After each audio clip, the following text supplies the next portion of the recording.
Oke, baik. Saya ulangi lagi. Ini adalah sebuah transformasi melakukan tabulasi dari jawaban-jawaban kuesioner yang dibuat dalam sebuah tabel matrik, gitu.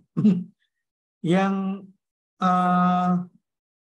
horizontal ini adalah jumlah pertanyaan-pertanyaan, ya. Pertanyaan 1 sampai pertanyaan 15. Lalu yang ke bawah ini adalah responden, ya, responden 1 sampai responden kesekian. Lalu ini masing-masing jawabannya, ya. Responden 1 untuk pertanyaan pertama jawabnya adalah 4. Dan seterusnya. Halo, terputus ya? Iya, Pak.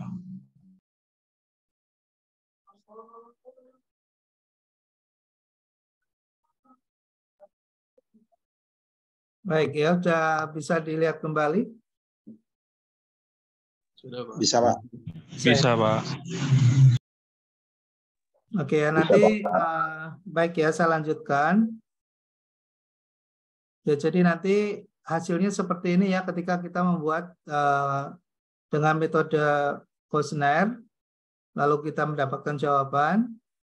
Nah, pertanyaannya apakah kita bisa langsung melakukan regresi? Kan tidak bisa ya, harus ditransformasi dulu nilai-nilai angka ordinal ini ke dalam angka-angka kardinal, ya. Jadi angka-angka nilai skala Likert ini, ya, ini kan datanya adalah data skala, ya. Nah, data skala ini sifatnya adalah ordinal, harus dibuat kardinal dengan mentransformasi dalam unlock, ya. Unlock bisa dilakukan dengan cara menggunakan STAT atau MSI atau Method of Successive Interval, ya. Method Successive Interval namanya, ya, MSI.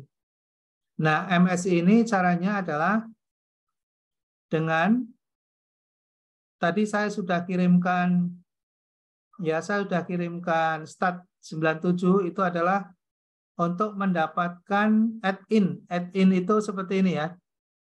Nah, caranya adalah ini saya tutup dulu. Anda silakan masuk ke dalam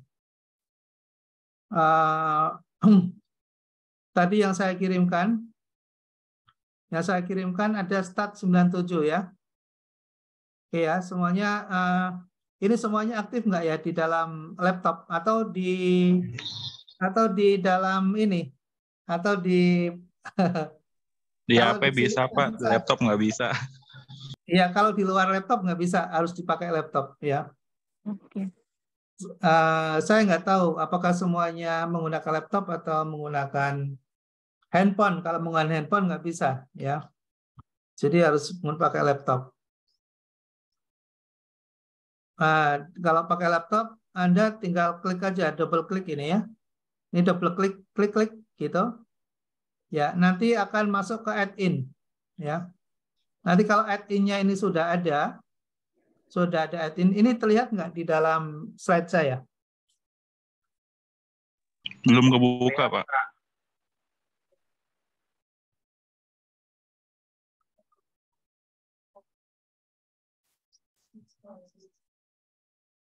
Oke ya, kalau tadi sudah di double klik, nanti di add-in ya, di enable ya, nanti ada tulisan enable atau disable gitu ya. Nanti kalau sudah enable-nya diklik. Kalau ada enable ada dua pilihan, enable apa disable. Kalau enable Anda klik yang enable. Ya, enable Anda klik, nanti akan muncul add-in ya, add-in di dalam menu seperti ini, ada add-in-nya. Nah, add-in ini kalau kita klik ya, klik seperti ini, maka akan muncul pilihan ada statistik, ada get data, manage, ada replace all. Anda klik yang statistik ya. Yang statistik kemudian klik yang successive interval. Nanti akan muncul successive interval seperti ini. Ya. Kelihatan? Kelihatan, Pak. Oke. Oke, kalau kelihatan langkah berikutnya adalah Anda Tanya, Pak. ya, Ini saya buka tapi ada notifikasi enable macros dan disable macros. enable Pak, di enable.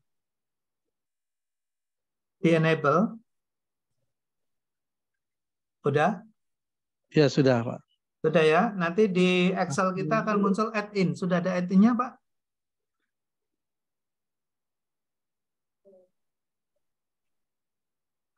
Belum muncul nih, Pak. Coba dibuka di kasus 1. Di kasus 1.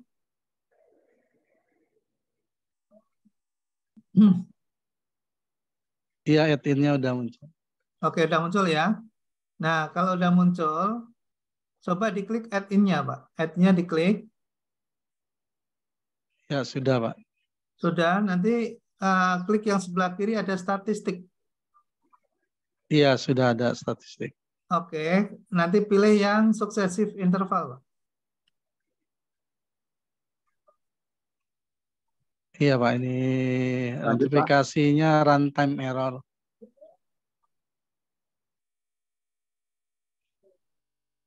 Nggak bisa ya? Oke. Mungkin ada yang sudah bisa. Kalau sudah bisa, data rings. Ya, kita akan mengkonversi. Ya, tugas kita adalah mengkonversi dari data ordinal menjadi data kardinal. Ya, kita akan mengkonversi ini data-data kardinal, ordinal menjadi kardinal. Jadi kita akan blok semuanya, ya kita blok semuanya sampai ke bawah ya sampai 48 ya, responden ke 48. Jadi semuanya kita blok gitu. Oke, lalu kemudian kita mau taruh di mana? Cell outputnya kita klik, ya cell outputnya kita klik. Oke, kita mau taruh di mana? Misalnya kita mau taruh di ini kebetulan saya sudah buat ini. Jadi saya taruh misalnya di sini ya. Ini biar ketimbang nggak apa-apa. Saya taruh di sini. Atau saya taruh di tempat lain juga bisa ya. Misalnya saya buka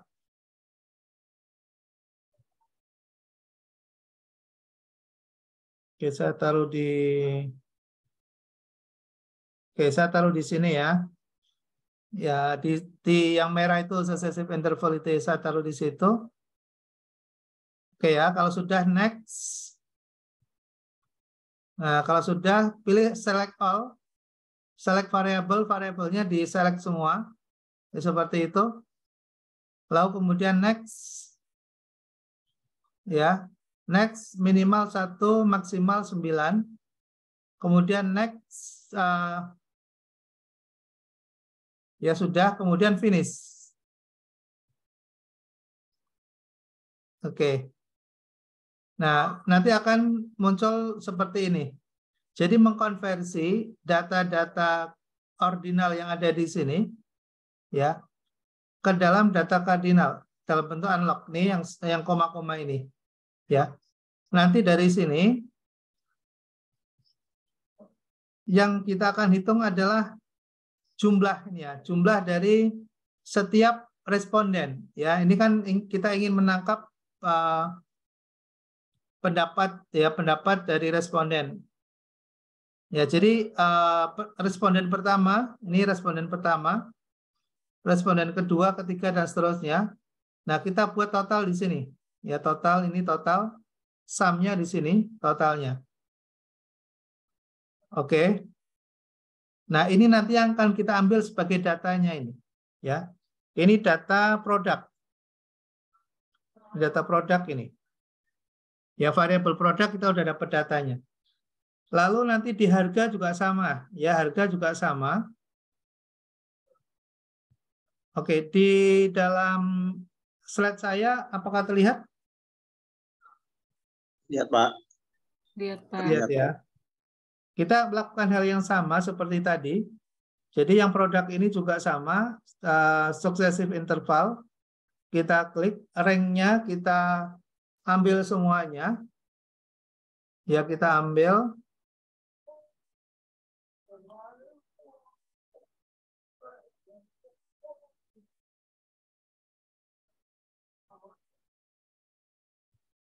Ya, kita sorot, kita blok semuanya sampai 48 ya. Nah, ini. Sampai responden ke 48, pertanyaan ke-15. Oke. Lalu kemudian kita mau taruh di mana sel output-nya?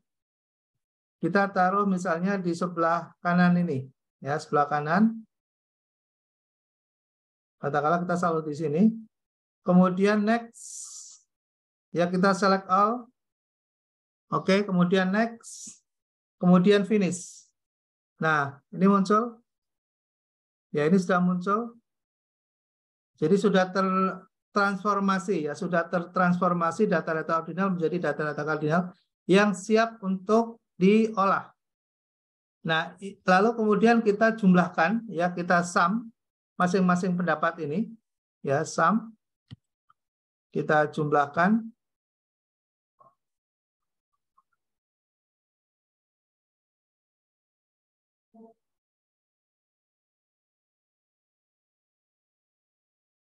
Oke, tinggal kita copy aja ke bawah.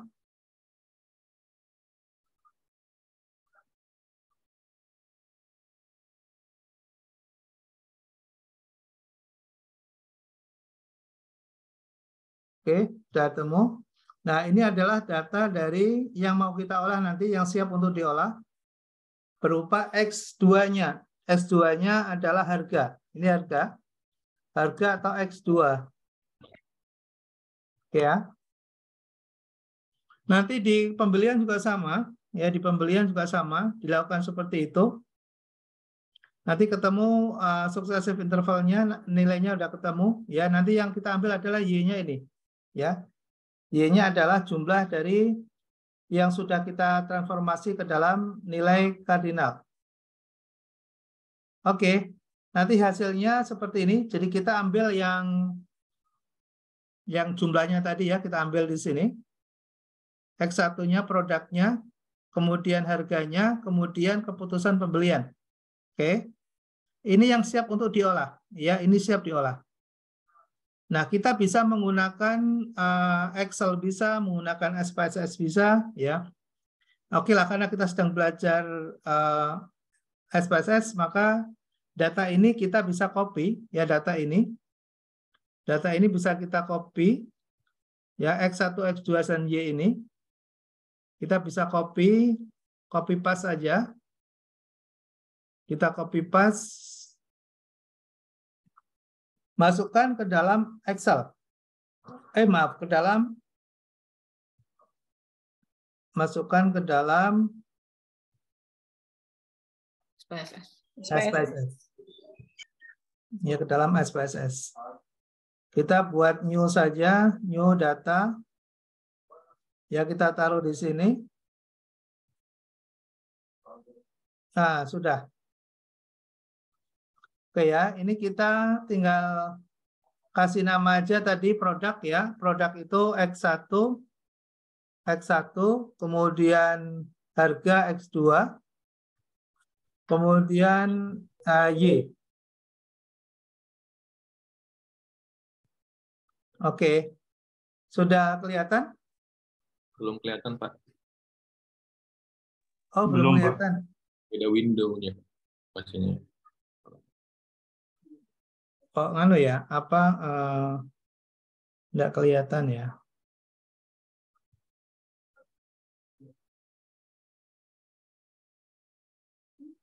Terus saya stop share dulu.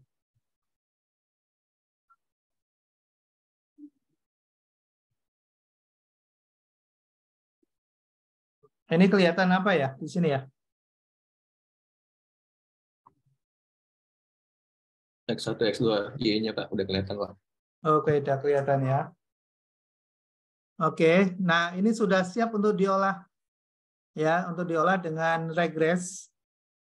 Tapi sebelum regres, kita perlu mengolah untuk mendapatkan apakah data ini sebetulnya sudah normal atau belum, ya, valid atau belum,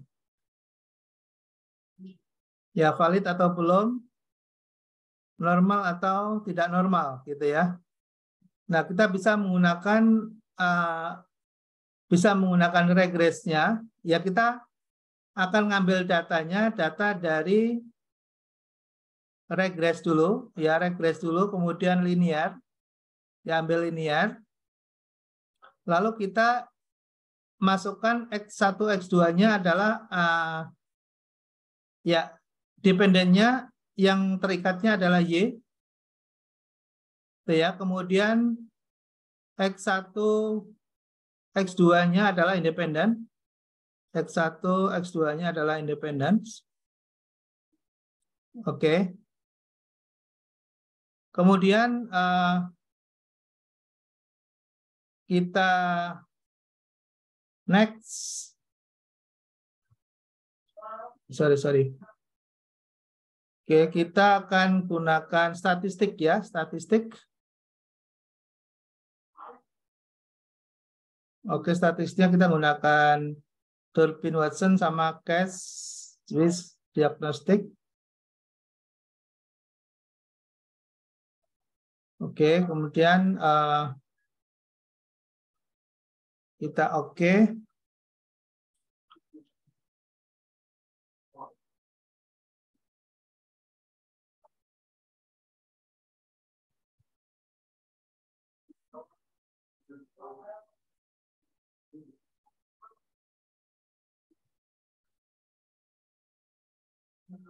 Oke, kita menggunakan one sample Kolmogorov-Smirnov ini datanya. Ini data kita copy ya, kita ambil ini, kita ambil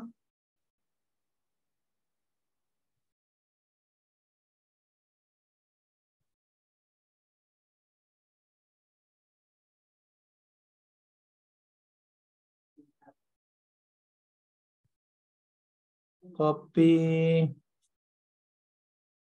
Oke, kita masukkan ke dalam kasus 1. Kita simpan dulu. Tampilannya kembali ke ini, Pak. Ke SPSS. Oh, ke SPSS. Oke. Ke SPSS ya. Saya stop share dulu berarti. Lalu saya masuk lagi ke Excel.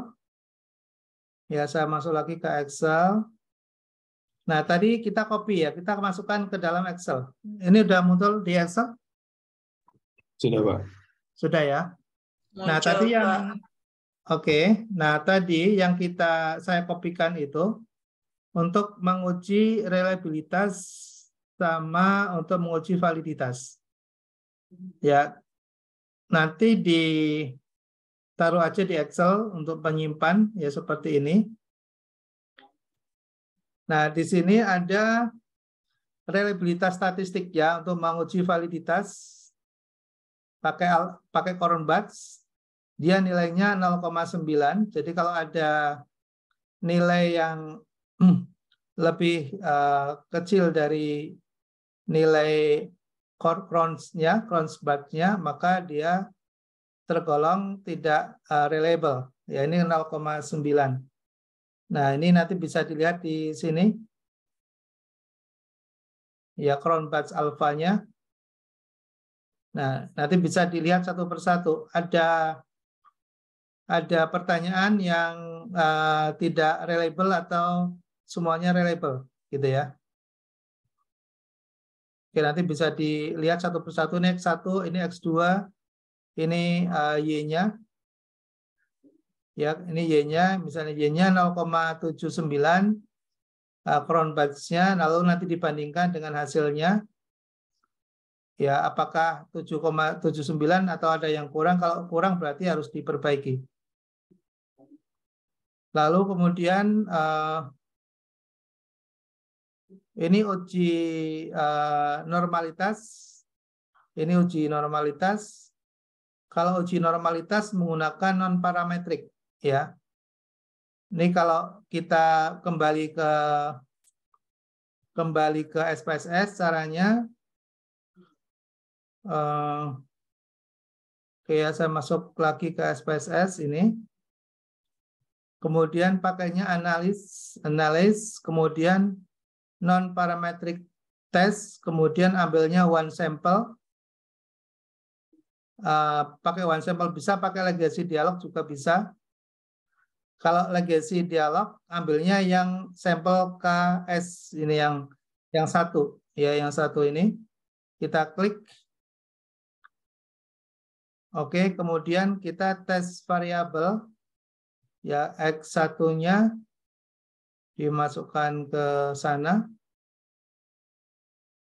Oke, X1-nya satu-satu gitu ya, satu-satu. Lalu kemudian kita pakai normal. Lalu kemudian kita lihat option ya. Option exclude descriptive. Oke. Oke, kemudian kita oke. Nah, ini ada one sample Kolmogorov-Smirnov test ya. Ini nanti untuk kita tarik masukkan ke sana. Ya ini. Nah, ini kita copy ya,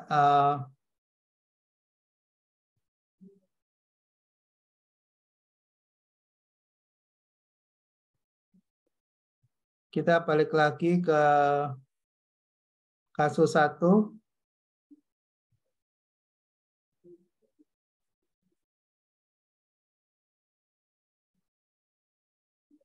Uji instrumen, uji normalitas.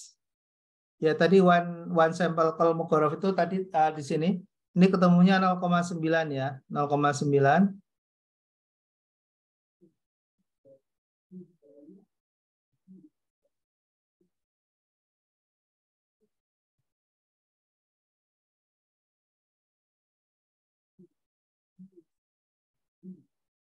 Oke. Lalu kemudian kita ingin menganalisa secara deskriptif ya, secara deskriptif dari pertanyaan-pertanyaan punya tadi ya, di pertanyaan tadi kita bisa analisis deskriptif satu persatu. Jadi setiap pertanyaan kita bisa lihat persentasenya, gitu ya. Kita bisa lihat persentasenya. Kemudian kita bisa pakai scoring ya, scoring. Ini statistik deskriptifnya seperti ini.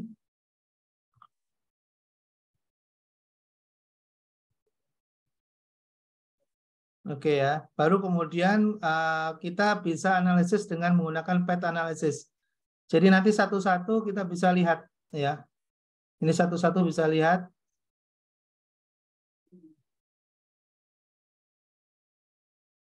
Nah, ini masuk ke sini kita menggunakan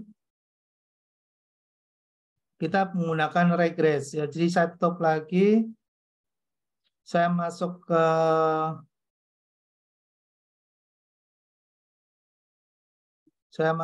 ke SPSS.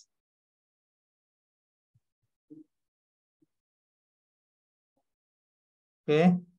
Nah, kalau sudah oke, baru kemudian kita regress. Ya, kalau regress sudah biasa ya, banyak yang menggunakan yang sudah biasa menggunakan ya. Oke ya, linear regression. Ini tadi sudah ada Y-nya, kemudian S1, S2-nya. Ya. Lalu kemudian kita akan analisis regressnya. Udah cepat sekali. Kayak kemarin yang kita sudah lakukan itu. Kita udah ketemu ya. Koefisien 1, 2-nya. Ini arahnya X1, X2 terhadap Y-nya.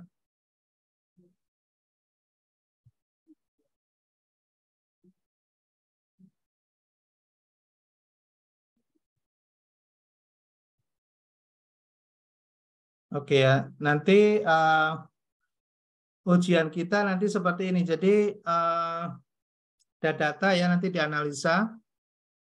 Ada data nanti dianalisa. Lalu kemudian ditentukan ya nilai B-nya berapa ya, kemudian B1 berapa, B2 berapa gitu. Ya misalnya ini ada koefisien ya ketemu di sini konstantanya ya B-nya sudah ketemu. Lalu X1-nya berapa, X2-nya berapa gitu ya. View-nya belum kelihatan, Pak. Ya. Halaman variable view-nya belum terlihat di layar. Oh, ini yang kelihatan apa ya? Masih yang Share di screen-nya belum. Data view Data view, Pak. Masih di data view. Oh.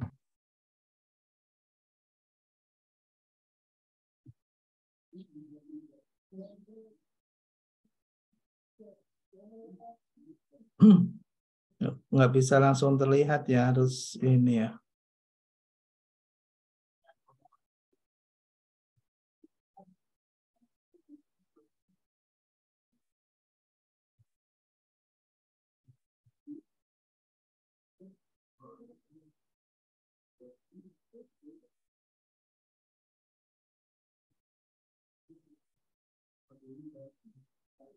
mungkin harus share desktop ya, Pak. Yang di-share nih. Jadi bisa cepat pindah. Yang desain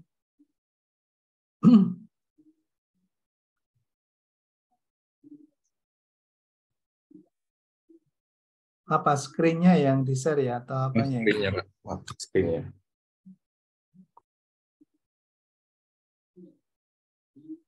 Ini kelihatan?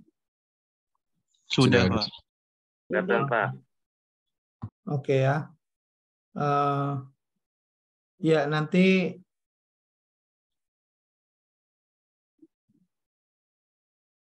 misalnya ada data ya, ada data seperti ini, lalu kita mengambil data yang kita perlukan, misalnya yang ditanyakan berapa sih konstantanya gitu ya. Oh, konstantanya di sini gitu ya. Lalu B-nya ya koefisien regresi untuk X1-nya berapa? Untuk X2-nya berapa? Lalu apakah signifikan atau tidak uji parsialnya dengan menggunakan uji T gitu ya. Lalu dengan uji F ya, dengan uji F. Untuk simultannya signifikan atau tidak gitu ya. Nah, ini tugas kita sebagai analis ya, ekonom. Kita bisa mengambil data-data ini untuk kita masukkan dalam formulasi ya, persamaan di regresinya seperti apa. Ini data-data ini kita mesti harus bisa mengambilnya, kemudian memasukkannya ke dalam persamaan regresi, kemudian uji T, kemudian uji F, gitu. Lalu koefisien determinasinya, ya R kuadratnya. Nah, kalian nanti cari ya R kuadratnya di mana. Nah, ini R kuadrat, ada R square-nya. Ini ada R square-nya, ini ambil ya koefisien determinasinya berapa. Nah, itu nanti kalian akan ya ujiannya kurang lebih seperti itu. Oke, sementara begitu. Terima kasih atas perhatiannya. Ada yang ingin ditanyakan barangkali sebelum kita close? Kalau sudah cukup, selamat belajar. Kita nanti ujian ya pada kesempatan berikutnya. Nanti mungkin ujian tetap menggunakan e-learning saya. Kemudian untuk yang kemarin belum ikut ujian, tentunya minta izin dulu ke akademik ya. Saya nggak tahu apakah tidak ikut ujian itu karena memang belum memenuhi administrasi ataukah bagaimana. Saya nanti menunggu dari akademik ya. Misalnya ada yang memperbaiki siapa aja gitu ya. atau yang ingin mengulang siapa aja. Oke ya, saya tidak tahu, jadi saya akan menunggu informasi dari akademik. Oke, demikian. Terima kasih semuanya. Assalamualaikum warahmatullahi wabarakatuh. Selamat Waalaikumsalam, Pak. Terima kasih, Pak. Terima kasih, Pak Bagio. Terima kasih. Waalaikumsalam warahmatullahi wabarakatuh. Selamat berakhir pekan. Wabarakatuh.